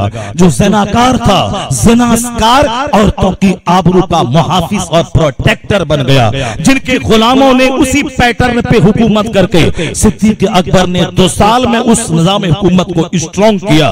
उमर फारूक अपने 10 साल दौर में ईरान की दुनिया की 2 महाशक्तियों यानी एक रूम एक ईरान, दोनों महाशक्तियों को ज़ेर किया। उस्मान गनी के दौर में कुस्तुनतुनिया यानी अफ्रीका और यूरोप की सरहदों तक इस्लाम को पहुंचा दिया। मौला अली के जमाने में इस्लाम स्ट्रॉन्ग होता रहा। हुसैन आज़म ने जब देखा नाना का लगाया हुआ चमन दुनिया में फैलता जा रहा है, अब चंद दुश्मन उस चमन को खिज़ारसीदा करना चाहते हैं, तो अब वहां तकरीर नहीं चलेगी, अब वहां कलम नहीं चलेगा, अब इस्लाम की तारीख अपने बाल बच्चों के खून से लिखा जाएगा। मदीने की गवर्नरी सामने थी, सारे आराम को त्याग दिया, अब बाल बच्चा लेके मैदान करबला में जमा हो गया। कहा नाना जान की शरीयत को दागदार होने नहीं देंगे, तुम्हें मनमानी करने नहीं देंगे, तुम्हें मनमानी करने नहीं देंगे। जब हुसैन ने कहा मेरे पास अगर ताकत जाहिरी नहीं है, तुम मुझे कत्ल कर दो, मेरा ज़मीर नहीं ले पाओगे, मेरा हाथ नहीं ले पाओगे, तेरे पास फौज है, एनर्जी है, ताकत है, आर्मी है, पहलवान है, इस्तेमाल कर सबका। मेरे पास ज़मीर है, मेरे पास सदाकत है, मेरे पास उसूल पसंद जिंदगी है, नहीं दूंगा, नहीं दूंगा ज़मीर, नहीं कबूल करूंगा तेरी सल्तनत जो मनमाने ढंग से काम करे। उमर फारूक की अदालत को जो मजरू करे, सिद्दीक अकबर की सदाकत को जो मजरू करना चाहे, जो अपने बाप अमीर मुआविया के पैगाम को नहीं माने, उनकी वसीयत उनकी नसीहत को मजरू करे, वैसा मनमाना शख्स, ऐसा बेराह शख्स, ऐसा फासिक और फाजिर को मैं बादशाह मान लूं, खलीफा मान लूं, नहीं होगा। हाथ में तलवार है चला दे, तीर है चला दे, 22,000 की फौज है सबको चला दे, लाश को घोड़े की टापों से रौंद दे। हुसैन आज़म मुस्तफा के जमालो जलाल का मजहर बनकर मैदान करबला में सब कुछ लूटा दिया। और इस्लाम जब बचाया है तो जो इस्लाम अब तक अरब के जोग्राफिया, अफ्रीका, यूरोप की सरहद तक महदूद था, हुसैन के खून ने जब इस्लाम को बचाया है, अरब से निकला है, सारे आलम में आंधी बन के जा गया है।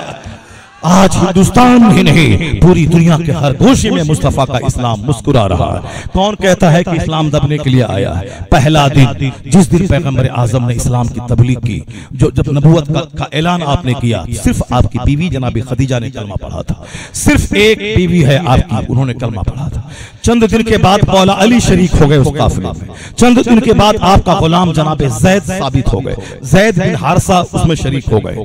और फिर कुछ अब के लिए 4 नफूस कुदसिया आ गए। आका अलैहिस्सलाम के गुलामों में जनाब खदीजा है, जनाब सिद्दीक अकबर हैं, जनाब मौला अली हैं और जैद बिन हारसा है। 4 लोगों ने पहले कलमा पढ़ा है, 4 लोग मोहम्मदी बने हैं। वो दिन जहां 3 साल के बाद 40 लोग मोहम्मदी बने, 40 लोग, मक्का के लोगों की आंख खुल गई, 40 लोग कलमा पढ़ चुके, इनके पास आ गए, अब इसको हम आगे नहीं बढ़ने देंगे। चुनांचे कलमा पढ़ने वालों को टॉर्चर करना शुरू किया, उनको चटाई में बांध के धुआं दिया, उनको साहब लोगों ने कष्ट दिया, इतना सूली पे खंदे पे लटका दिया, आग जलती हुई उस पर उसको सुला दिया, यहाँ तक कि पीठ से चर्बी निकल निकल के आग कोयले पे आग बुझ गई। इस कदर तकलीफ दिया था कि दूसरे लोग कलमा पढ़ने की हिम्मत न जुटा सके। लेकिन आप देख लीजिए आज तकलीफें कहां है हमारे पास, वह सिर्फ एनआरसी की धमकी है, सीए की धमकी है। प्रैक्टिकल में ऐसा जब होगा तो फिर देखा जाएगा।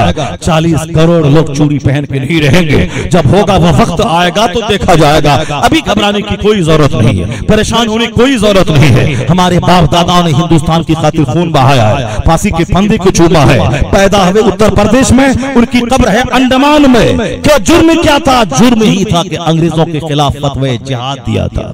पैदा हुए थे खैराबाद में, उनकी कब्र है यहाँ। पैदा हुए थे कहां? उनकी कब्र है मुरादाबाद में। तो क्या जुर्म था? अंग्रेजों के खिलाफ फतवे जिहाद दिया था। हजारों आलिमों को दिल्ली में दरख्तों पे उसकी लाशों को लटका दिया गया, बगैर दफन किए हुए लाशें उनकी सड़ गई। जुर्म क्या था? अंग्रेजों के खिलाफ फतवे जिहाद दिया था। तो हिंदुस्तान की आजादी का असल हीरो मेरे बाप दादा थे, वो आलिम रब्बानी थे जिन्होंने फतवा दिया था जिहाद का। अंग्रेजों ने जब कब्जा किया तो एक एक फतवा देने वाले को चुन चुन करके सूली पे लटका दिया। क्या मतलब वो खत्म हो गए? नहीं, उनका इनकलाब रंग लाया, उनका खून रंग लाया, उनकी मेहनत रंग लाई, फांसी का फंदा पे कुचुमना रंग लाया। रंग ये लाया कि अंग्रेज 7 समंदर भागा और आज लाखों मस्जिदें, लाखों मदरसे, 40 करोड़ कलमा पढ़ने वाला इसी हिंदुस्तान में है। अंग्रेज भागा है और फजल खैराबादी की कब्र जिंदा है, वह गुलाब चढ़ाया जा रहा है। ऐसा नहीं होता, अल्लाह ताला है। हजार जुल्म हो, सब्र भी तो कोई चीज है। अगर सारा काम करामतों से चल गया होता, हुसैन आजम ऐसे हिला देते छड़ी, सारा यजीद मर गया होता। ऐसे एक बार फूंक देते तो सारे 22,000 जमीन में धंस गए होते। वो सारी मिसालें मौजूद हैं किस तरह से ऐसा होता है। अभी जिन्नात अगर कोई सांप अगर जाहिर हो जाए, वह सिर्फ फूंक मारता है अजदहा बनकर, तो कितने लोगों पे जहर का असर हो जाता है। जिन्नात में इतनी ताकत है, वो अजदहा सांप बन जाए और सामने खड़ा हो तो सबके पेशाब पखाना उतर जाए। जब जिन्नात में इतनी ताकत है कि वो सांप बनने के बाद सबको डरा दे, तो फिर वो तो नबी की औलाद थे, वो चाहते तो अस्तहाए गज़ब बनकर तमाम यजीदियों को निगल जाता उनका गुलाम। जो जिन्नात उनका मुरीद था वो उसको निगल जाता। जिन्नात तो मुफ्ती आज़म हिंद का ऐसा मुरीद था। मुफ्ती आज़म हिंद एक बार कमरे में थे और राज इलाहाबादी जो आपका पक्का मुरीद था, वो राज इलाहाबादी बहुत बड़ा शायर, दिल हो जिस्म हो कहीं अपना दिल तो है मदीने में। पूरे हिंदुस्तान में हर गली कुछ मुल्क नाद गूंज रही थी। मुफ्ती आज़म हिंद का मुरीद था। वो कहते हैं कितने रोशन ज़मीर थे मेरे पीर कि मैं एक बार लेट से जलसे से आया, आंख लग गई, फजर की नमाज मेरी कज़ा हो गई और उसके बाद जब मैं उठा और फिर दोपहर में अपने मुर्शिद के पास जब मैंने हाजिरी दी तो हजरत नाराज थे। हजरत नाराज थे, बात नहीं कर रहे थे। लोगों से पूछा कि हजरत नाराज क्यों? कहा किसी वजह से नाराज हुए होंगे। उसके बाद उन्होंने कहा कि मैं जब कमरे में घुसा तो हजरत का पांव दबाना शुरू किया। जब मैं पांव दबाने लगा तो कहते हैं जाइए नमाजें छोड़कर पीर का पांव दबाने आए हैं। अल्लाह समद, नमाज छोड़कर पीर का पांव दबाने आए हैं, यानी नमाज छूटी राज इलाहाबादी की कोई नहीं जानता था। लेकिन ऐसा रोशन ज़मीर शेख जो अपने पीर की अदाओं को देख रहे थे, इसका मतलब यह निकला कि एक तरफ रोशन ज़मीरी और गौसे आजम की नियाबत का फॉर्मूला भी दे रहे थे और दूसरी तरफ बता रहे थे कि फर्ज छोड़कर कोई नफल काम नहीं आएगा। यही तो है शरीयत की खिदमत जो आला हजरत ने की, जो मुफ्ती आज़म हिंद ने की, जो हुज्जतुल इस्लाम ने किया, जो ताजुश शरिया ने की। कोई रियायत हुई शरीयत की खिदमत ने ऐसा मुमताज बनाया कि बरेली से उठाया शोहरत के आसमान पे पहुंचा दिया। कहां सौदागरान, कहां बरेली, कहां तेलंगाना। तेलंगाना को क्या पूछे, अमेरिका, हॉलैंड, यूरोप 50 से ज्यादा ममालिक के लोग सिर्फ ताजुश शरिया के जनाजे में शरीक हुए थे। और आज आला हजरत के उर्स में 25 से 30 लाख लोग और दुनिया भर के 100 से ज्यादा ममालिक के लोग आते हैं। ऐसा कोई उर्स इंडिया में नहीं मिलेगा जो उर्स सरकार आला हजरत का पाकीज़ा माहौल में बरेली में होता है। और वक्त बढ़ता जा रहा है, मकबूलियत का गिराफ ऊंचा होता चला जा रहा है। जो बाप दादे का खुतबा पढ़ता है 2-4 साल के बाद आवाज दब जाती है। जो जुल्म करता है 2-4 10-20 साल के बाद खत्म हो जाता है। जो सिर्फ अप है मैं करता है 2-4 10 साल के बाद खत्म हो जाता है। लेकिन जो नबी करता है, वाह क्या मर्द, वाह क्या जुदो करम है ऐशे बता तेरा, नहीं सुनता ही नहीं मांगने वाला तेरा। वो कमाले हुस्न हुजूर है कि गुमाने नक्शे जहां नहीं, यही फूल खार से दूर है, यही वो शम्मा है कि दुआ नहीं। लम्यात नजीर काफी नजरिन मिसले तू ना शुद्ध पैदा जाना, जगराज को ताज तोड़े सरसू है तुझको शहद दूसरा जाना।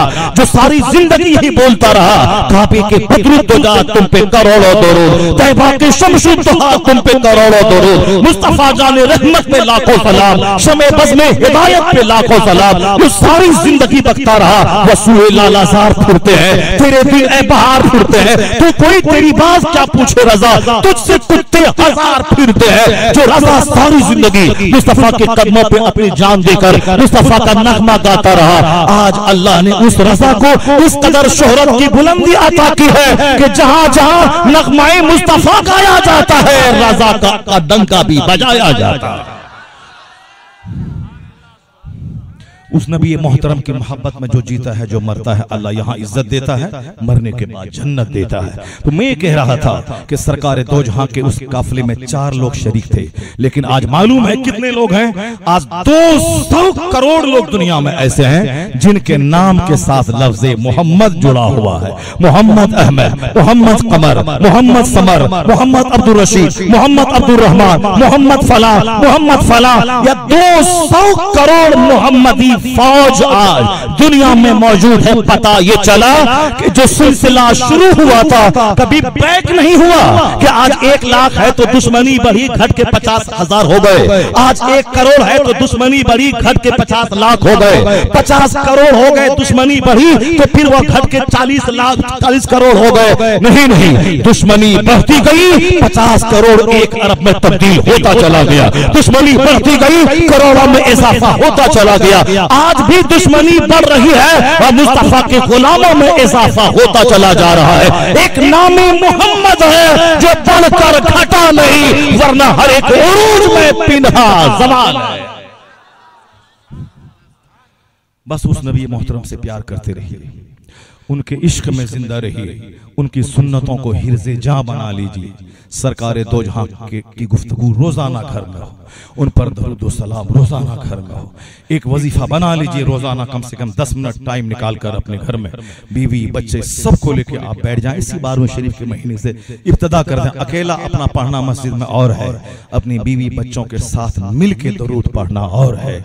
आज जितना दरूद पढ़ेंगे, जितना तोहफा नबी की बारगाह में पहुंचेगा, उतना ही ज्यादा आपकी मुश्किलें आसान होती चली जाएंगी। आज हिंदुस्तान में हम बेसहारा हैं, लगता है कि लोग हमारे मुखालिफ हो रहे हैं, तो अब उसके लिए कोई सामान करना चाहिए। हमारे पास तो अलग से कोई फौज तो है नहीं कि हम उसकी फौज को मार के गिरा दें। हमारा मुल्क है, हमारी फौज है, हमारी सल्तनत है, मगर जो कब्जा किए हुआ है तो ऐसा लगता है कि हमको वो बेसहारा छोड़ दिया है। ऐसा बेसहारा नहीं, आला हजरत ने 100 साल पहले कहा था, गमज़दों को रज़ा मुज़्दा दीजिए के है बेकसों का सहारा हमारा नबी, वो रहमतुल लिल आलमीन हमारा आसरा है, वो हमारी पूंजी है। उनकी बारगाह में खूब कसरत से दुरूद व सलाम पढ़िए। रोजाना कम से कम घर में 10,000 बार दुरूद पढ़े। बीवी तुम भी तस्बीह लो, पढ़ो, एक साथ मिल के पढ़ो, 10 मिनट सिर्फ पढ़ो रोजाना। हर घर से जब तोहफा जाएगा मदीना, सिर्फ निजामाबाद से अगर अल्लाह ने चाहा तो रोजाना 1 करोड़ बार दुरूद का तोहफा जाएगा।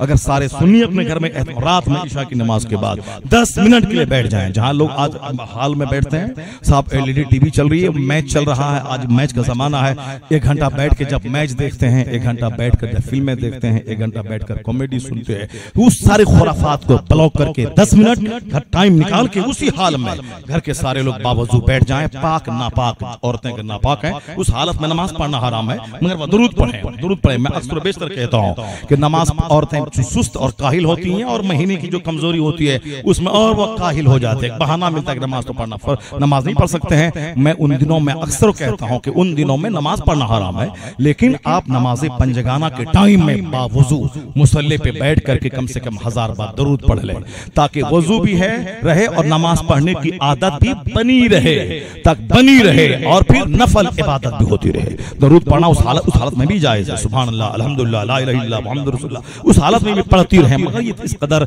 बेहिस हैं और नाक़िसुल अक्ल हैं, उनको एक बहाना मिल जाता है कि भले ही थोड़ा 7 दिन का है और खींच जाए 5 दिन और, ताकि नमाज नहीं पढ़ना पड़े, कि बहाना उसको मिल जाता है।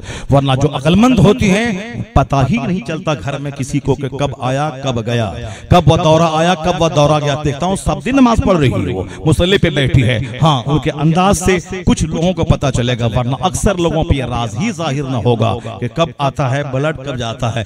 इसमें एक बहुत बड़ी हिकमत ये भी है, मगर उसको घर के लोगों को तैयार करना पड़ेगा। आओ नापाक है, हम नहीं है, नापाक है तो क्या नमाज नहीं पढ़ना, आओ वजू करो, वजू करके आके बैठ जाओ, हाथ में तस्बीह लो और पढ़ो 1000 बार दरूद शरीफ। अगर 10 लोग हैं 10,000 दरूद पाक पहुंचता रहा। मालूम है एक बार अगर हिंदुस्तान से करोड़ों की तादाद में डेली दरूद मदीना पहुंचता रहा, मुस्तफा ने एक बार मुस्कुरा के देख लिया हिंदुस्तान को, तो फिर जालिम का तख्ता हटेगा, नबी का गुलाम तख्ते पे आता नजर आएगा। क्या नहीं कहा डॉक्टर इकबाल ने कि मोहम्मद से वफा तूने तो हम तेरे हैं, ये जहां चीज है क्या अल्लाह कलम तेरे हैं। अल्लाह रब्बुल इज्जत अपने महबूब का चर्चा बुलंद करना चाहता है। जितना ये 100 साल से ये लोग अल्लाह के नबी का जिक्र बंद करना चाहते थे, 12 वफात, जितना ये लोग जो जोर से बोलते नहीं 12 नहीं 9 को हुआ है, 12 नहीं हुजूर 9 को पैदा हुए हैं, 12 क्यों मनाता है, 12-9 के चक्कर में पड़ा रहा ये, और 12 वफात गम मनाना है, गम मनाना है, खुशी मना रहा है। 100 साल से चीखते रहे ये हमारे ये दुश्मन, मुस्तफा जान रहमत की इज्जत से इनको चिढ़ है, ताजीम से चिढ़ है और सलाम से चिढ़ है, चिढ़ते रहे। उधर अल्लाह रब्बुल इज्जत ने अपने महबूब का चर्चा इतना बुलंद किया कि तू जिंदा है वल्लाह, तू जिंदा है वल्लाह, मेरे चश्मे आलम से छुप जाने वाले। ऐसी जिंदगी मुस्तफा को अल्लाह ने दी है कि जितनी मुखालफत करता रहा उतना ही मुस्तफा का नाम बुलंद होता रहा। और जो 12 वफात कहता था, हुकूमती सतह पे भी 12 वफात बंद, ईद मिलादुन नबी जारी है। रमेश बोलता है बैंक बंद, ईद मिलादुन नबी। उमेश बोलता है कचहरी बंद, ईद मिलादुन नबी। ट्रेन पे झंडा, प्लेन में झंडा, घर पे झंडा, मस्जिद में झंडा, हाथ में झंडा, शहर में झंडा। पहले निजामाबाद में मरकजी मिलाद कमेटी के लोग झंडा और लाइटिंग करते थे, अब तो असाब के सीआर के लोगों ने भी शहरों में ऐसी खूबसूरत लाइटिंग कर दी कि मुस्तफा के नूर के सदके रोजाना शहर सजा हुआ नजर आ रहा है। हर जगह लाइटिंग, झंडा पूरे हिंदुस्तान में। ये बता दे किसकी तहरीक आज जवान हुई कि शहर शहर आज झंडा बुलंद हो रहा है। मुस्तफा की ईद मिलादुन नबी का जलवा हर शहर में है। किसने 100 साल पहले कहा था खाक हो जाए अदू जलकर मगर हम तो रजा, दम में जब तक दम है जिक्र उनका सुनाते जाएंगे। लोगों ने रोकना चाहा, अल्लाह ने मदद की, आज करोड़ों मुसलमान जुलूस मोहम्मदी में निकल रहा है। इसमें एहसान इमाम अहमद रजा का फाज़िल बरेलवी का, उनकी तहरीक आज जवान हो गई है, उनकी तहरीक आज जवान हो गई है। रजा ने जो पौधा लगाया था इश्क़ रिसालत का, वह पौधा आज फलदार हो गया है। हर शहर हर नगर, पहले तो बंबई में कहीं कहीं 12 दिन की महफिल होती थी और अब तो हिंदुस्तान भर में चर्चा शुरू हो गया। यहाँ 15 दिन का और सब शहर में 10 दिन की महफिल, 12 दिन की महफिल, एक ही जगह स्टेज, एक जगह सामीन आते हैं। हर दिन हर रात चर्चा होता है नबी के मोजज़ात का, नबी के तसर्रुफात का, नबी की नूरानियत का, नबी की बशरियत का, नबी के इल्म गैब का, नबी के इख्तियारात का, नबी के कुंबा का, नबी के घर वालों का, अहले बैत का, असहाब का चर्चा सुनता रहता है मुसलमान। राह रबीउल अव्वल में दिल रोशन होता रहता है। यह रोशनी साल भर इनके घर में होती रहती है। औलाद में तरक्की, बाल बच्चे में तरक्की, कारोबार में तरक्की, मोमिन का यही सरमाया है, ये अगर लुट गया तो मेरे पास कुछ नहीं रहेगा। अगर वो सरमाया सलामत है तो सब कुछ सलामत। अल मरओ आदमी उसी के साथ रहेगा जिससे उसको मोहब्बत है। हुजूर से मोहब्बत है तो हुजूर मेरे साथ हमेशा रहेंगे दुनिया में, और जब मर गए तो हुजूर के साथ रहेंगे जन्नत में। सुभान अल्लाह। दोनों जहान का खैर, दोनों जहान की भलाई इसी में है कि सरकार से सच्ची मोहब्बत, अपने बाल बच्चों को मोहब्बत रसूल का पैगाम। हुजूर से हटकर सब कुछ बेकार है, हुजूर के साथ रहकर कुछ नहीं है, फिर भी सब कुछ आपके साथ में है।